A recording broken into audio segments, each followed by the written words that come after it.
আসসালামু আলাইকুম রহমতুল্লাহি বরকাতু। আমরা যারা সৌদি আরবে বসবাস করি তারা অনেক সময় অনেক রকম বিপদের সম্মুখীন হই। অনেক সময় কবিল আমাদের প্রাপ্য বুঝে দেয় না, এই কারণে আমাদেরকে মক্তবের শরণাপন্ন হতে হয়। অনেকেই জানি না মক্তব কোথায় সৌদি আরবে। আমরা যারা মক্কায় থাকি তাদের জন্য মক্তব হচ্ছে 7 নম্বর অলিউল আহাদে। তো এখানে কীভাবে যাবেন? কাকিয়াহাট থেকে সোজা রুট হয়ে চলে যাবেন। এই রুটে এই যে দেখতে পাচ্ছেন বিশাল বড় একটা বিল্ডিং, এই বিল্ডিংটি হচ্ছে সৌদি আরবের মক্তব।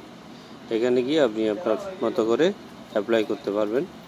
এখানে বিভিন্ন পুলিশ রয়েছে, ওদেরকে আপনার সবগুলো বুঝিয়ে বলবেন, ওরা সবগুলো নোট করে নেবে।